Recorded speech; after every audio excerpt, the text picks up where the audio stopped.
duwaw min neldiniɓe duwaw hande ko jammel min gari ƴewde min gari yebde bon amin belto e jammel naɓe ensuite hande kadi ɓerde amen ɗe belani amin gonde sunare hono cankogol maire amen yumum kasa gandiraɗo hawa ali ene sanki ɗum tawi hande ɓerde amen ɗe belani min mbawa wadde ciblé min mbawa wadde haydara amin neldamo duwaw amin ñagonomo duwaw kasa aussi ni koye équipe o jeeya aussi koye bantous o hewno wonde hande waɗi absent mbeɗa andi ko ɗum jagui ɗo woni fof min duwoni mom min ñaguinimo moƴƴere yalla umnu mayɗo malaɗo merci beaucoup a jarama a salminama min mbiyetemi ko Boubou Dioum to Dioum Walo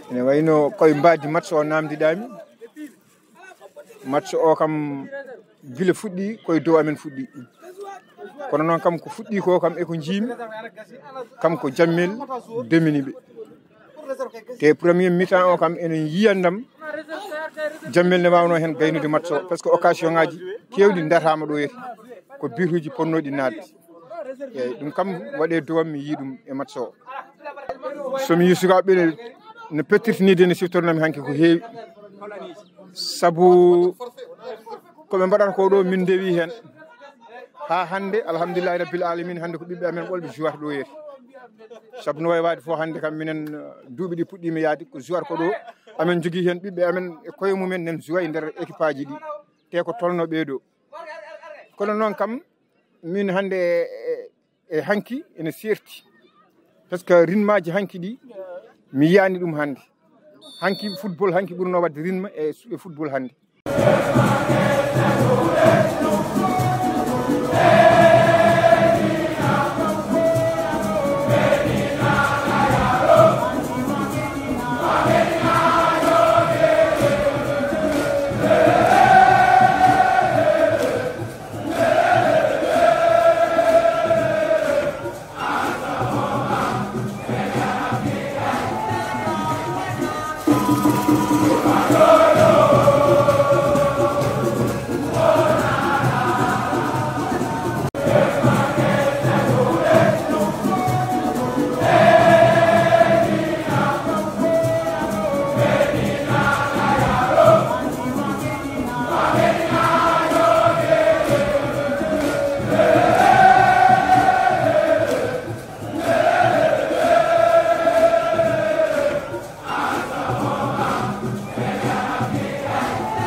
Assalamu alaikum warahmatullah ko Djibi Ndiaye capitaine ASC Dande Leñol.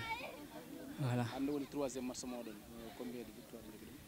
Pour l'instant 0 victoire, 2 défaites, un match nul goto min jogui. Bon, min mbaɗi rencontré quelques difficultés, surtout manque de concentration. Min keɓani yitindirde e nder terrain, ça joue de trop même. Bon, min mbaɗi hen avec aussi erreur d'arbitrage, min mbaɗi encaissé goto, on n'a pas pu remonter. Donc min mbaɗi encaissé deuxième but également. Donc min mbiya ko non rek ko jour défaite wonno.